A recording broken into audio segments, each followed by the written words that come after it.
Perkenalkan, nama saya Putri Ananda Dewi dengan NIM 1401023 Di sini saya akan memaparkan video penyuluhan yang berjudul hipertensi dalam kehamilan.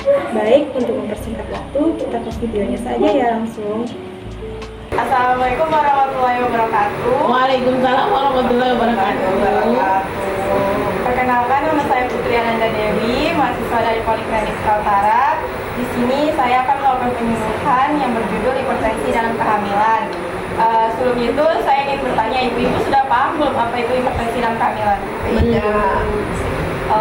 Belum ya. Baik, kita akan mulai saja penyuluhannya.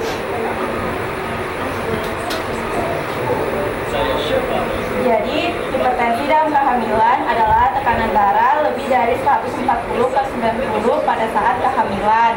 Hipertensi saat kehamilan dapat menyebabkan berat badan janin rendah bahkan sampai kematian.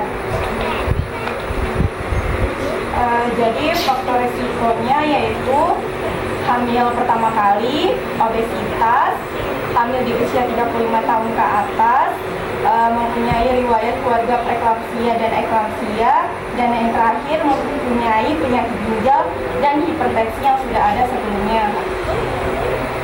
Tanda dan gejalanya seperti di gambar ini. Yang pertama, tekanan darah tinggi, yaitu lebih dari 140 atau lebih. Yang kedua, sakit kepala yang persisten atau memburuk. Yang ketiga, edema atau bengkak pada wajah dan tangan yang disebabkan oleh penumpukan cairan berlebih di jaringan tubuh. Yang keempat, pusing dan kejang pada ibu hamil yang mengalami hipertensi bisa disebabkan oleh preeklamsia atau eklamsia. Yang kelima, perdarahan pada hidung disebabkan oleh peningkatan tekanan darah yang merusak pembuluh darah pada hidung. Yang keenam, pandangan kabut pada ibu hamil disebabkan oleh kerusakan pembuluh darah di mata.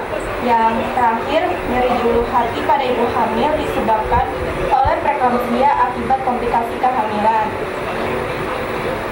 Jadi, ini bahaya hipertensi dalam kehamilan. Yang pertama, menurunnya aliran darah ke plasenta, yang dimana kondisi ini memicu tumbuh kembang janin yang lambat, berat bayi lahir rendah, kelahiran prematur, bahkan kematian janin.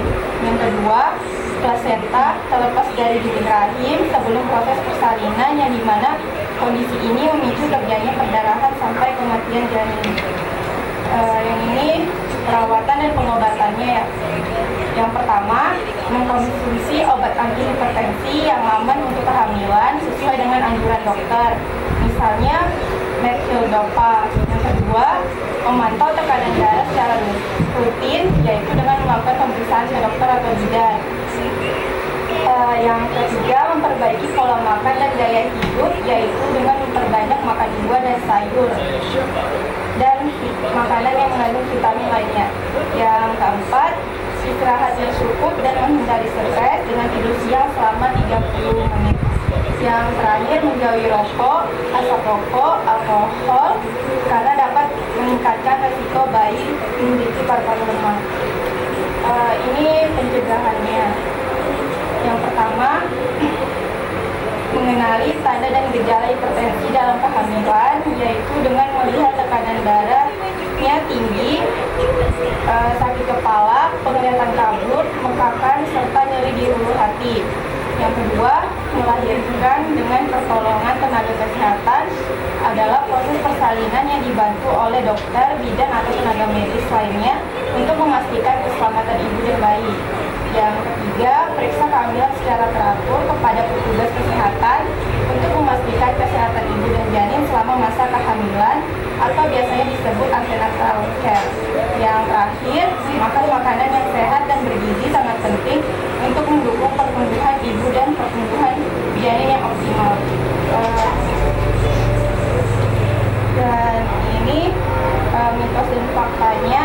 Yang pertama, hipertensi dalam kehamilan adalah hal yang normal dan tidak berbahaya. Faktanya, hipertensi selama kehamilan bukanlah kondisi yang bisa diabaikan. Jika tidak ditangani, bisa menyebabkan komplikasi seperti preeklamsia, gangguan pertumbuhan janin hingga persalinan prematur. Yang kedua, mitosnya jika tekanan darah tinggi sebelum hamil pasti akan semakin buruk saat hamil. Faktanya tidak selalu. Beberapa wanita dengan hipertensi kronis tetap bisa mengelola tekanan darah mereka dengan baik selama kehamilan dengan pola makan sehat dan pengobatan yang tepat di bawah pengawasan dokter. Mitos yang ketiga, preeklamsia hanya terjadi pada kehamilan pertama.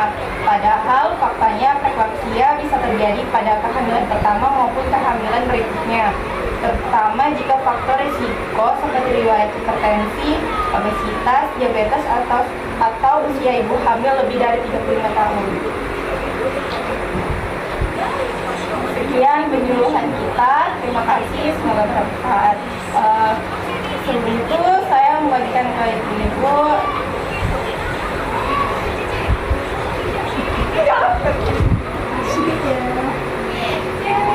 ada yang ingin ditanyakan.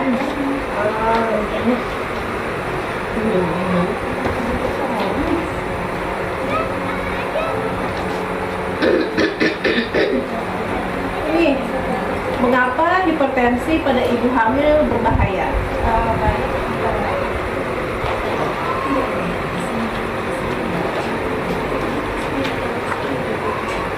Telepon Michael tadi.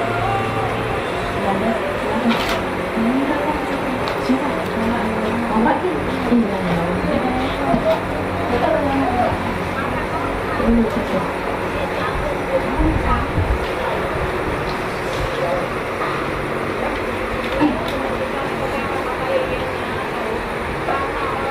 Seperti yang dijelaskan tadi, kenapa berbahaya? Karena dapat menurunnya aliran darah ke plasenta yang memicu tumbuh kembang janin yang lambat, berat bayi lahir rendah, kelahiran prematur, bahkan kematian. Yang kedua, karena plasenta terlepas dari dinding rahim sebelum proses persalinan, yang dimana kondisi ini memicu terjadinya perdarahan sampai kematian. Apakah dimengerti? Ya, sudah mengerti kan? Baik Bu, kalau sudah mengerti bisa minta tolong dijelaskan sedikit apa yang sudah dipahami.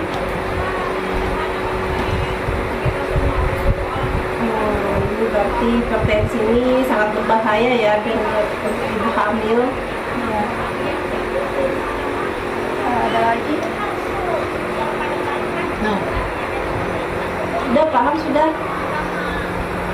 Baik, kalau sudah dimengerti kita akhiri saja. Wassalamualaikum warahmatullahi wabarakatuh.